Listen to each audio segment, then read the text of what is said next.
So sometimes I can like categorize the pieces by these three things. Some of them have one label, some of them have two or more of the labels. I think identity is super important. I kind of laugh when politicians on one side or the other critique one of the parties for having identity politics when they all have identity politics. I think it's super important to know your identity labels and to know yourself. Those might be the same thing and those might be a little bit different.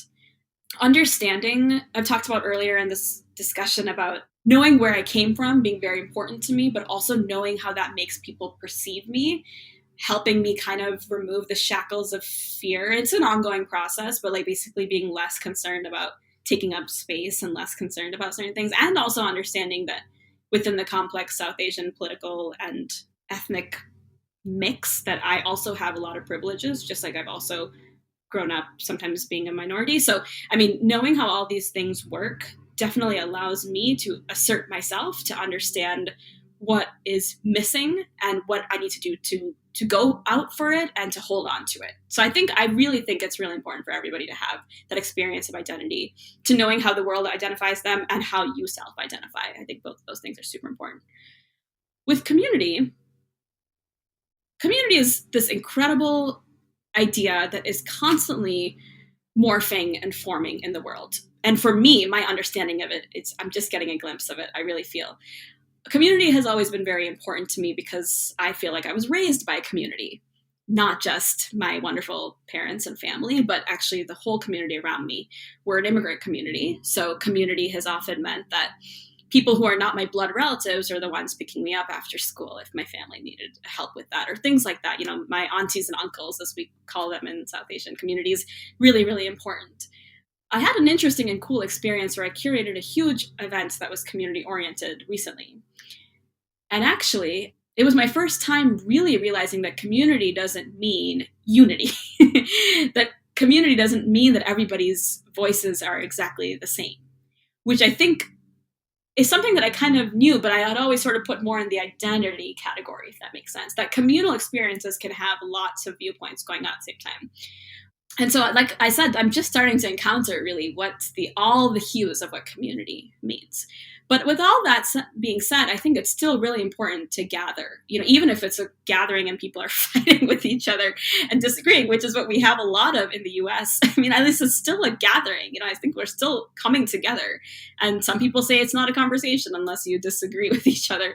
I don't know if I fully buy into that thinking, but I'm learning. I thought I understood what community was, having grown up with a really strong sense of it and having missed it when I was elsewhere.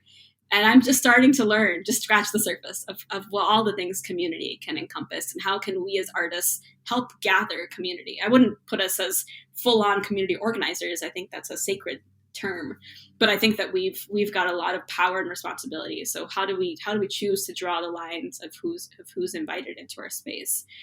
And then joy, I think, is so important to remember. And I think it's maybe a little non-standard to talk about joy in an artist's bio. I think rightfully so, a lot of artist bios talk about process and like what goes into process. And I think that's incredibly essential. But for me, process feels like it's always evolving. I think the constant is joy, even in pieces that are not necessarily joyful in nature. I think I'm trying to keep the individual joy when I'm working. And I'm trying to, with the works I've written on, like that have, say, very serious topics to them, I am trying to think about the possibility that the future holds. I think I do have that optimistic worldview, even in some, I mean, I've told some pretty difficult stories. I've gotten the chance to do that with certain writers before. And I think that's my responsibility that I hold. I don't hold every artist responsible to do that, but I think my responsibility to myself is to be creating some possibility of joy in the experiences that we're trying to bring to life. So these three things, identity, community, and joy, might not necessarily be just in a piece of music. I mean, it sounds like it could be in the experiences you create with music, maybe even from like a curatorial perspective. I think definitely. And I think it's also possible that I might be approaching the piece with these three things in the first place. And they might not be part Right. of, I mean, I guess sometimes there's this idea that composer like plays God, or whether it's a curator too. Like this is the Yeah. experience you're going to have, and not everybody will walk away with that experience. And that's what I love about those three markers for me, is that my identity might not be what a person in the audience felt like resonate at all. My Mm. idea of creating community might have been a very different experience for a person in the audience's community. And my idea of joy might not leave them with joy. But I think I'm hoping that I'm asking them to think about those things and not just the notes that they heard, for example.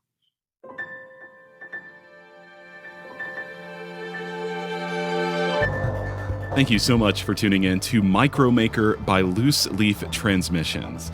We hope you enjoyed this brief glimpse into the inner workings of the creative life.